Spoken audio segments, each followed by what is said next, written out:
Le hérisson et la sorcière des pommes givrées. Il était une fois, dans une forêt paisible aux feuilles dorées par l'automne, un petit hérisson nommé Picotti. Curieux de nature, Picotti adorait explorer les sentiers cachés, grimper sur les souches moussues et rêvait aux merveilles que la forêt pouvait lui cacher. Un matin, alors que la brume flottait encore entre les branches, Picotti aperçut au loin une étrange lueur dorée scintiller depuis la colline du grand chêne. « Oh, qu'est-ce que c'est cette lumière magique ?» murmura-t-il avec émerveillement. Guidé par cette étincelle mystérieuse, Picotti trottina jusqu'au sommet de la colline.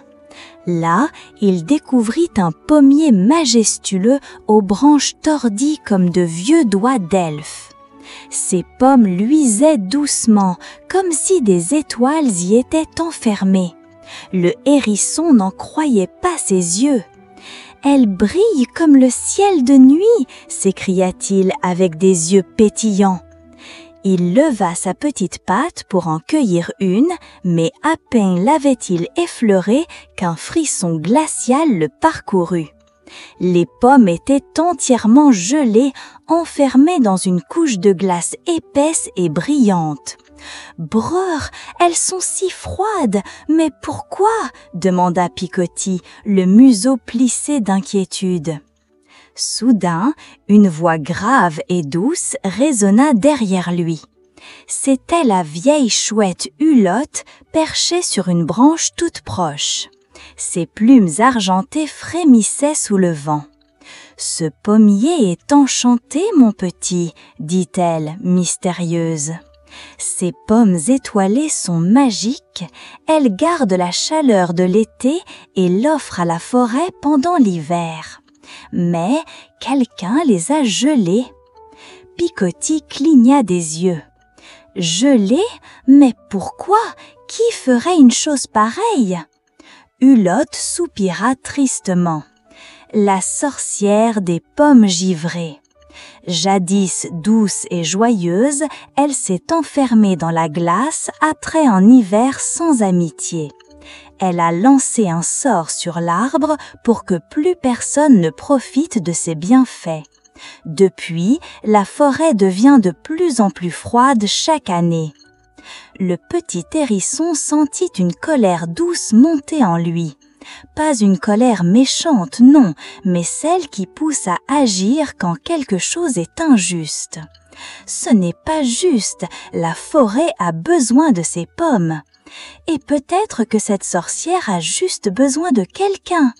Je vais la trouver, déclara-t-il avec courage.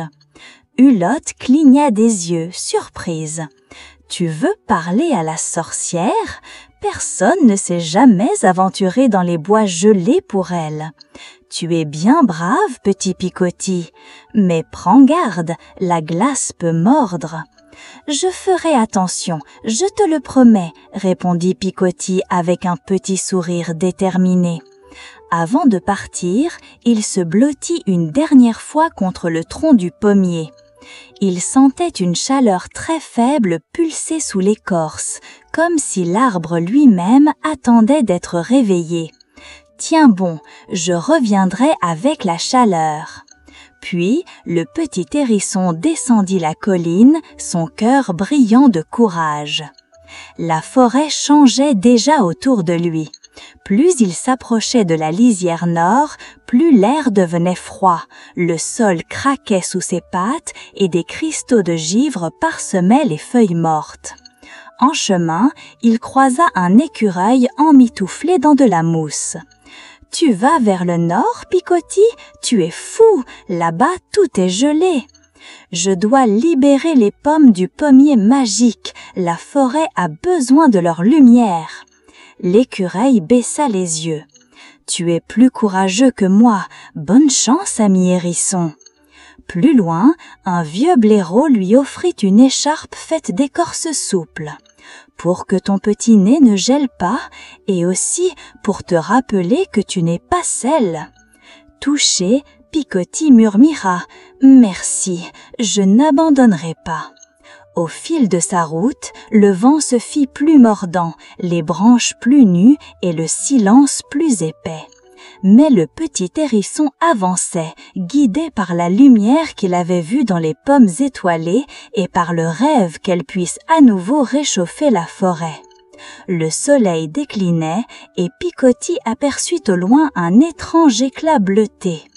Là, au-delà des arbres couverts de givre, se dressait un sentier de glace serpentant vers un bois complètement gelé. C'était le chemin vers la sorcière des pommes givrées.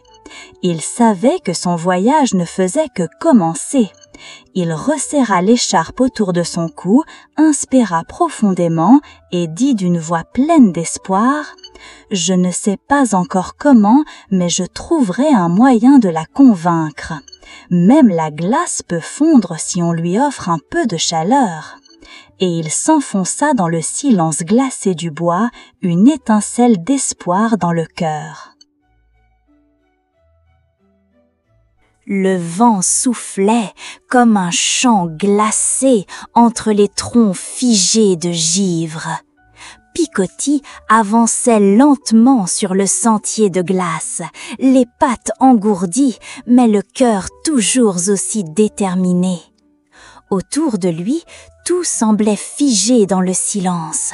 Pas un oiseau, pas un craquement de branche. Juste le bruit de ses petites griffes sur la glace et le souffle court de son courage. Enfin, il arriva devant une étrange cabane, toute faite de cristal gelé. Elle brillait faiblement sous la lumière grise du ciel et des flocons tourbillonnaient autour comme s'ils hésitaient à se poser. Picotti leva les yeux, impressionné. « C'est ici, je suis arrivé » murmura-t-il. Il s'avança doucement et frappa à la porte avec sa petite patte. Le son résonna comme un tintement de cloche. Rien ne bougea. Il frappa une seconde fois. Puis une voix froide et sèche s'éleva de l'intérieur. « Pars, je ne veux voir personne !» Mais Picotti ne recula pas. Il dit d'une voix douce mais ferme « S'il vous plaît, je viens pour les pommes, celles du pommier étoilé. La forêt a besoin de leur chaleur. » La porte s'ouvrit lentement, dans un grincement presque triste. Une silhouette brande et pâle apparut. C'était la sorcière des pommes givrées. Sa robe était faite de brume et de neige, ses cheveux blancs tombaient comme des stalactites sur ses épaules, et ses yeux semblaient vides, comme s'ils avaient oublié comment briller. Elle dévisagea le petit hérisson. « Un hérisson ? Voilà bien longtemps que personne n'a osé venir jusqu'ici. Pourquoi es-tu venu ? Par curiosité ? Par défi ? » « Non, » répondit Picotti, tremblant mais sincère. « Je suis venu parce que l'arbre pleure et la forêt a froid. Tes pommes peuvent la réchauffer. » Un souffle de vent passa, soulevant les flocons entre eux. La sorcière plissa les yeux. « Pourquoi me demander cela ? Les animaux m'ont oublié. Ils n'ont jamais cherché à me comprendre. Alors j'ai gelé ce qu'ils aimaient, pour qu'ils ressentent ce que moi j'ai ressenti, la solitude. » Elle tourna lentement autour de lui. « Et toi, petit hérisson, tu penses pouvoir me faire changer d'avis ? Tu penses que ton cœur chaud suffit à briser le froid qui me lie ?» Picotti leva les yeux vers elle, le regard brillant. « Je ne sais pas, mais je sais que la gentillesse peut tout changer. Vous n'avez peut-être pas besoin de rester seule. Moi, je peux vous tenir compagnie si vous le souhaitez.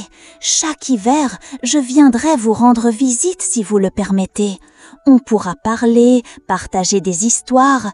Je ne vous oublierai pas. » Un silence tomba. La sorcière resta figée. Puis, Très lentement, elle porta sa main à sa poitrine. Une larme silencieuse glissa sur sa joue et se transforma en cristal avant de tomber au sol. « Tu es sincère, dit-elle, d'une voix brisée. Elle leva les bras et soudain un souffle chaud émana d'elle. La glace fondit autour de la cabane, les cristaux dans les arbres se mirent à briller, et au loin, le pommier enchanté lança un éclat doré dans le ciel. « Le sort est levé, murmura-t-elle, mais tiens ta promesse, petit hérisson.